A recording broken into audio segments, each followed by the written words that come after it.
The L Train Slowdown is nearly here. For the next 15 months or more, we'll have fewer trains and up to 20-minute wait times on weeknights and weekends.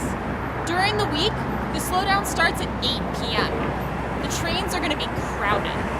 So crowded that the MTA is considering making the 1st Avenue and 3rd Avenue stations exit only. So how will people get between Manhattan and North Brooklyn after 8 p.m. if they can't take the L train? I decided to find out by traveling between the East Village and Williamsburg without the L train. Normally, it's about a 5-minute ride between here and the Bedford Avenue station. It's about 8:15 now. Let's see how long it takes us.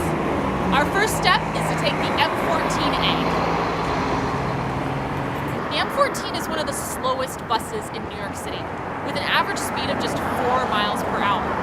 The MTA is going to add more buses to this route during the slowdown, but buses that are stuck in traffic on 14th Street can't follow an exact timetable.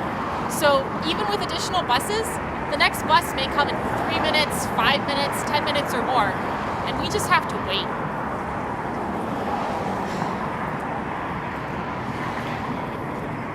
We are crawling down Avenue A because of all the red lights. Priority signaling for buses, where the approaching bus makes the light turn green, would allow us to go a lot faster. I just got off the bus, and I'm going to take the M, J, or Z trains to Brooklyn. There's also the B39 bus that goes over the Williamsburg Bridge, but Google Maps is telling me that the subway will be faster, probably because of all of this traffic to get onto the bridge. Once the slowdown starts, there's going to be more cabs and Ubers, and that means that this traffic is going to be even worse. There's no bus lane on the Williamsburg Bridge, so the subway is definitely the way to go. This is a Queens-bound and local train.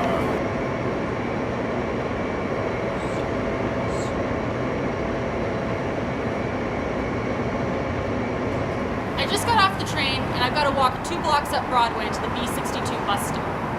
This area that I'm walking through is one of the most dangerous in New York City for pedestrians and cyclists. Just 2 weeks ago, a woman was killed while riding her bike home right over there. And there have been 4 pedestrians killed on Broadway since 2014. And most of those crashes happen at night, exactly when there's going to be more bikes coming over the Williamsburg Bridge and more pedestrians walking between the subway station and the bus stop. Unless we get safe street improvements, the slowdown means that more people are going to be injured and killed. I already transferred in Manhattan between the bus and the subway, so in order to get on this bus, I had to pay again. It costs at least double to get between Manhattan and North Brooklyn without the L train. Bedford Avenue is only 1 lane, so it doesn't take much for traffic to back up. With more cabs during the slowdown, there will definitely be congestion here. We made it! The Bedford Avenue L station, and it only took us 1 hour exactly. If you just have a 9-to-5 job and never take the L train on weeknights or weekends, the slowdown won't affect you. But for the rest of us, limited train service means there won't be enough capacity for everyone to take the L train. We're going to have to rely on other subways and buses, and it's going to cost more money and take 12 times as long. L train work begins in 5 weeks, but city officials don't feel any sense of urgency, and we need new infrastructure now. Contact your council member and tell them that you want bus lanes and priority signaling for buses along the entire route, more protected bike lanes, car restrictions on 14th Street and Bedford Avenue, street safety improvements to prevent crashes. There's a link below where you can look up the name of your council member. Thanks for riding along with me tonight. Now, close this window and call, email, or tweet your council member right now.